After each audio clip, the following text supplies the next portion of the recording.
Bismillahirrahmanirrahim. Assalamualaikum warahmatullahi wabarakatuh.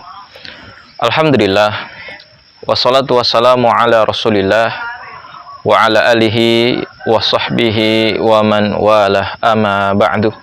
Kaum muslimin yang semoga senantiasa dirahmati oleh Allah Subhanahu wa ta'ala.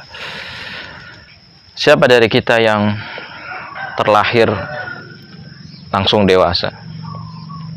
Rasanya tidak mungkin. Kita dikandung dulu, setelah itu kita dilahirkan, kita memasuki masa balita, kemudian anak kecil, kemudian tumbuh hingga akhirnya kita menjadi seperti sekarang ini. Ada yang usianya mungkin 20 tahun, ada yang sudah 28 tahun, ada yang sudah 35 tahun, 45 tahun, 50 tahun, dan mungkin sudah 70 tahun. Atau mungkin hari ini dia sudah dimandikan, dikafani, dan kuburnya sudah disiapkan, tinggal dimasukkan ke dalam kubur. Kaum muslimin yang semoga senantiasa dirahmati oleh Allah.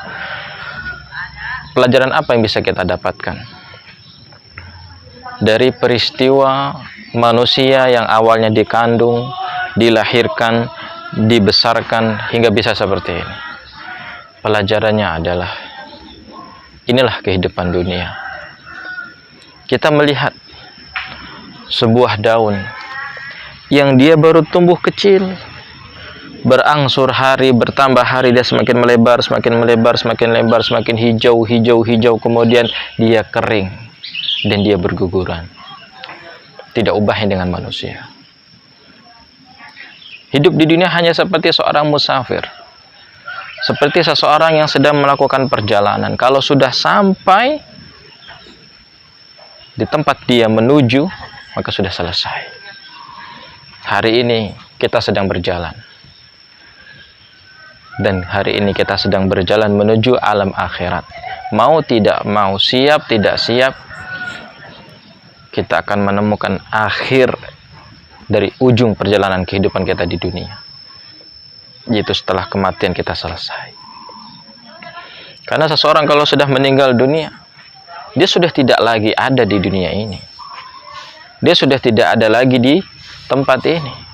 Sekalipun dia memiliki harta yang berlimpah, rumahnya mewah, teman di mana-mana, namun kalau sudah selesai jatah hidupnya, maka dia akan dikebumikan.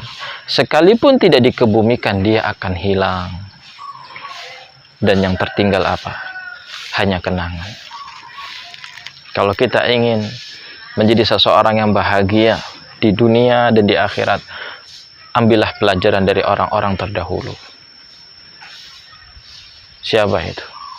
Para rasul, para anbiya, dan Rasulullah Muhammad SAW beserta para sahabatnya. Bagaimana mereka mengisi kehidupan mereka, bagaimana mereka mengisi hari-hari mereka. Mereka isi dengan ibadah, mereka isi dengan ketaatan, karena itulah sebaik-baik bekal. Dan Rasul SAW menginginkan agar kita itu bersiap mengejar sesuatu yang sebenarnya pasti ada, yaitu kehidupan akhirat, kehidupan surga yang penuh dengan kenikmatan. Bukan kita lalai dengan dunia sampai melupakan negeri akhirat.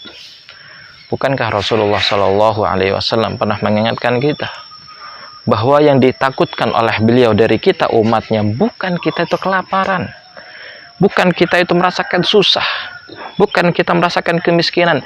Yang dikhawatirkan oleh beliau menimpa kita sebagai umatnya adalah dibukakan dunia dan kita tenggelam di sana, hingga kita lupa dengan tujuan kita yang sebenarnya, itu kehidupan akhirat, kehidupan surga. Itu yang dikhawatirkan oleh Rasulullah SAW. Bukan kita menjadi orang yang susah, bukan kita menjadi orang yang miskin, bukan. Rasul tidak khawatir umatnya susah makan, umatnya kelaparan. Yang beliau khawatirkan adalah dibukakan dunia untuknya, dibukakan dunia untuk kita, lalu kita lalai untuk mengejar kehidupan yang sebenarnya, kehidupan akhirat. Kaum muslimin, kita menjadi orang punya memang tidak salah, asalkan kita bisa meletakkan punya kita. Artinya Allah memberikan kepada kita harta yang berlebih, Allah memberikan kepada kita jabatan yang lebih tinggi daripada orang lain, Allah memberikan kepada kita mungkin wajah yang lebih tampan dari orang lain, wajah yang lebih cantik dari wanita lain. Namun jangan sampai kau jadikan ini semua menjadi sesuatu atau menjadi perbuatan yang kita bisa dihinakan oleh Allah. Yang punya harta, jangan kita gunakan harta kita untuk kesia-siaan. Kita mungkin membelanjakan harta kita untuk hal yang tidak jelas, padahal jalan-jalan untuk menuju kebaikan, jalan-jalan sedekah terbuka lebar di sana ada, namun kita lebih memilih untuk membelanjakannya untuk sesuatu yang kurang jelas. Mungkin kita sudah punya HP bagus, wah HP ini kurang ini, padahal kita sudah cukup dengan kebutuhan kita. Kita jual, kita beli yang baru, padahal kita punya tetangga yang kelaparan. Kita memiliki masjid yang butuh dibangun, kita memiliki lembaga, memiliki pesantren yang butuh diluaskan tempatnya, padahal itu kesempatan bagi kita untuk beramal jariah. Dan mungkin yang punya ketampanan dan punya kecantikan, jangan kau gunakan ketampananmu untuk menjerumuskan wanita-wanita yang tidak bersalah ke dalam perbuatan zina. Kau goda mereka, ajak mereka, kau tipu dengan ketampananmu, jauhkan.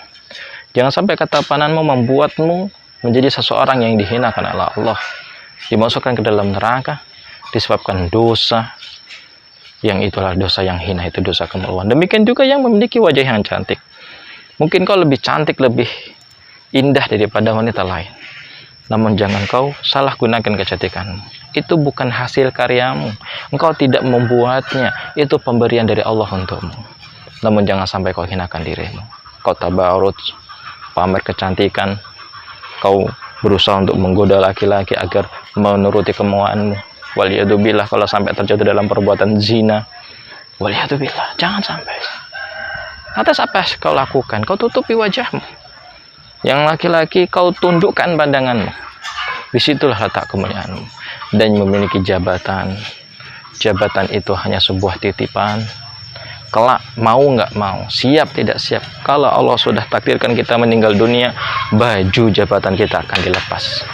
Kursi yang dulu pernah kita tempati akan digantikan oleh orang lain. Nggak ada yang abadi di dunia ini. Apa yang kita usahakan akan kita tinggalkan.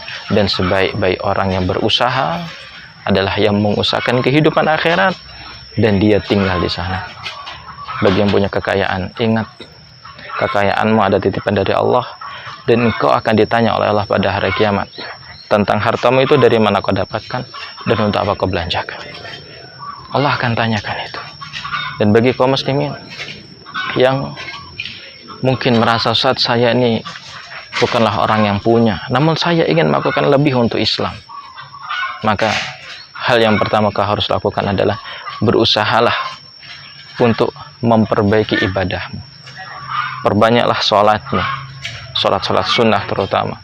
Perbanyaklah puasamu, puasa sunnah terutama. Atau kau memperbanyak baca Quranmu, atau kau sering mendengarkan kajian-kajian Islam, yang dimana kajian-kajian inilah yang akan menenangkan hati kita, menguatkan iman kita. Karena yang akan kita bawa kelak ketika bertemu dengan Allah adalah keimanan serta amal soleh, yang itu adalah bentuk dari keimanan kita, konsekuensi dari keimanan kita. Jadilah di dunia seperti disabdakan oleh Rasulullah SAW. Apa kata Rasul SAW? Jadilah engkau di dunia seperti orang yang asing. Orang asing itu kalau datang urusannya selesai dia pergi. Atau seperti seseorang yang sedang melakukan perjalanan, dia sedang berjalan, jadi nggak lama-lama. Kita harus tahu tujuan hidup kita. Kita hanya untuk mencari keridhaan Allah. Dan kalau kita ingin mendapatkan keridhaan Allah, maka yang harus kita cari adalah bagaimana kita bisa menjadi orang-orang yang diridhai Allah. Bagaimana caranya? Pelajari ilmunya. Bagaimana untuk menjadi orang-orang yang diridhai Allah. Disitulah kita akan mendapatkan keridhaan Allah. Jangan terlena dengan dunia. Rasulullah SAW tidak takut kita tuh miskin. Yang Rasulullah SAW khawatirkan adalah dibukakan dunia untuk kita dan kita lalai. Kalau seandainya handphone yang kau miliki membuatmu lalai, coba kau letakkan. Kau pegang Al-Quran. Jika mobil yang kau punya itu membuatmu lalai, merasa congkak, merasa tinggi, merasa sombong, merasa lebih baik daripada orang lain, coba kau berusaha untuk jalan kaki. Kau lihat orang-orang yang kesusahan hidupnya.